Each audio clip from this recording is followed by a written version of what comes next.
आज के टाइम में टेक्नोलॉजी इतनी तेजी से बढ़ रही है कि हर दिन नए आविष्कार और एडवांसमेंट्स देखने को मिलते हैं। दुनिया एक छोटी सी जगह बन गई है जहां लोग एक दूसरे से आसानी से जुड़ सकते हैं। लेकिन एक बड़ी समस्या अभी भी है। अमीर और गरीब के बीच का अंतर बहुत ज्यादा है। यह अंतर सिर्फ धन का नहीं बल्कि अवसर और सुविधाओं का भी है। इतने साल की प्रगति के बाद भी यह अंतर कम नहीं हो रहा है, बल्कि कुछ जगह पर तो यह और बढ़ गया है। इसके बहुत बुरे परिणाम हैं। सामाजिक प्रगति रुक जाती है, राजनीतिक अस्थिरता बढ़ती है और लोगों में असंतोष फैलता है और समाज की एकता कमजोर हो जाती है। लोग अपने अस्तित्व और अधिकारों के लिए लड़ते हैं।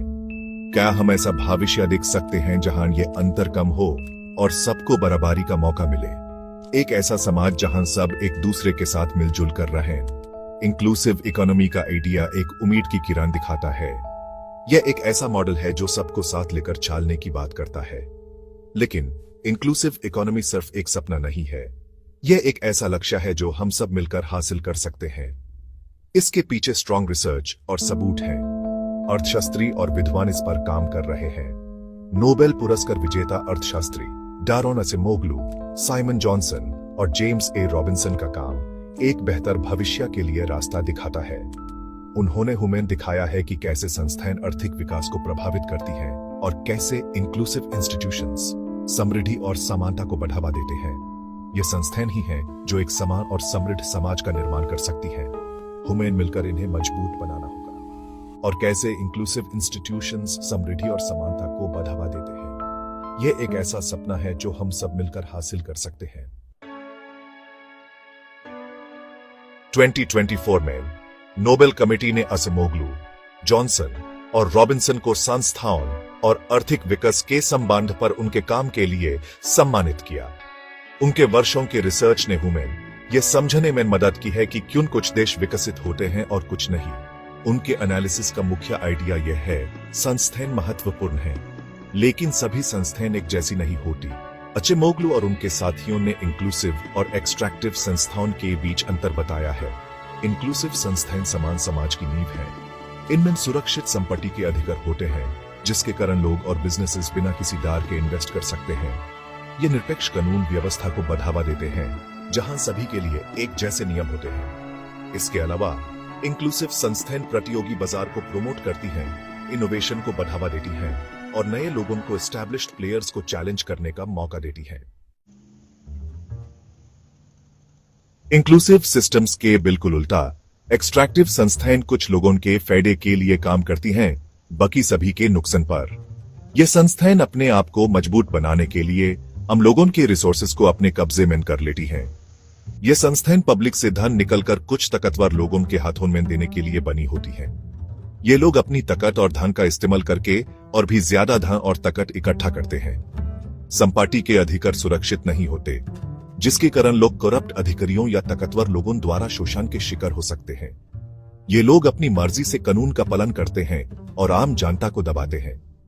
कानून व्यवस्था बेसेड होती है, जिसमें अमीर और ताकतवर लोगों को फायदा मिलता है। कानून का इस्तेमाल करके यह लोग अपने विरोधियों को दबाते हैं और अपने फायदे के लिए फैसले करवाते हैं। एक्सट्रैक्टिव संस्थाओं के परिणाम बहुत बुरे होते हैं। ये संस्थाएं समाज को तोड़ देती हैं और अर्थव्यवस्था को कमजोर कर देती हैं। सामाजिक और आर्थिक विकास रुक जाता है।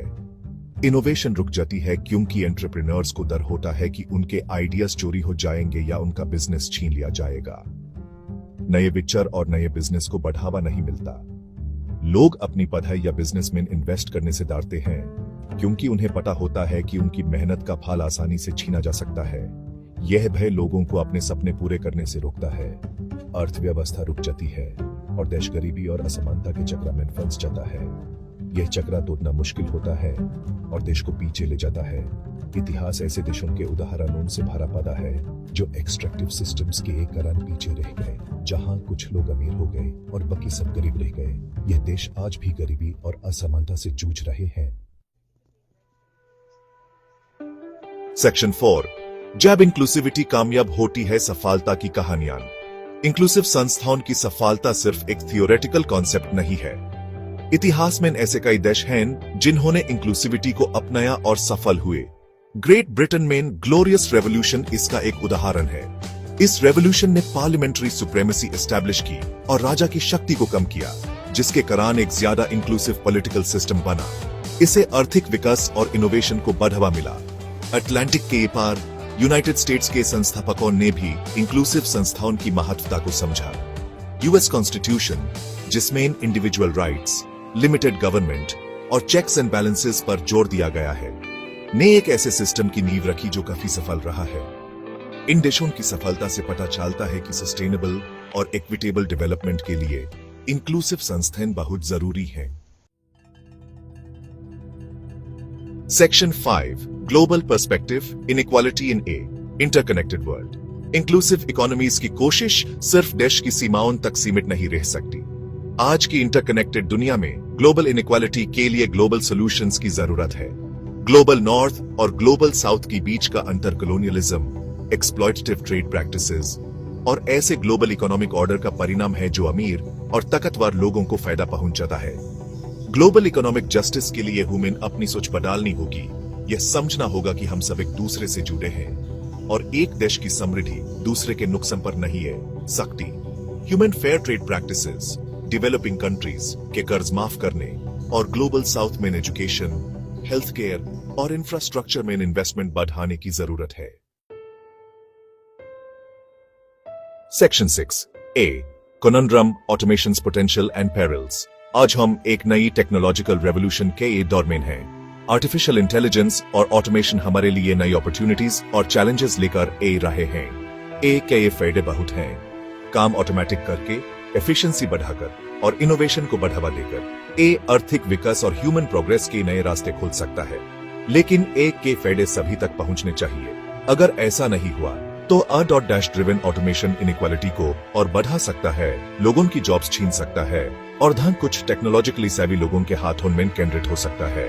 ह्यूमन की शक्ति का उपयोग सभी के फायदे के लिए करना होगा, सिर्फ कुछ लोगों के लिए नहीं। Section 7 Charting a dot course dash challenges and future directions. In this section, we will explore the multifaceted challenges and the promising future directions that lie ahead. A. के युग में truly inclusive economies बनाने के लिए कई चीजों की जरूरत है। यह सिर्फ टेक्नोलॉजी का सवाल नहीं है, बल्कि सामाजिक और आर्थिक ढांचे को भी बदलने की जरूरत है।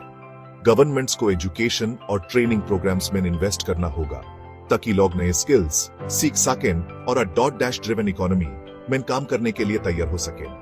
यह ट्रेनिंग प्रोग्राम सिर्फ टेक्निकल स्किल्स तक सीमित नहीं होने चाहिए, बल्कि क्रिटिकल थिंकिंग और प्रॉब्लम सॉल्विंग स्किल्स को भी शामिल करना चाहिए। सोशल सेफ्टी नेट्स जैसे कि यूनिवर्सल बेसिक इनकम पर विचार करना चाहिए ताकि ऑटोमेशन से प्रभावित लोगों को मदद मिल सके और उन्हें नए अवसर मिल सके। इसके अलावा कम्युनिटी सपोर्ट सिस्टम्स को भी मजबूत बनाना होगा ताकि सभी लोगों को एक सुरक्षित और समर्थित एनवायरनमेंट मिल सके।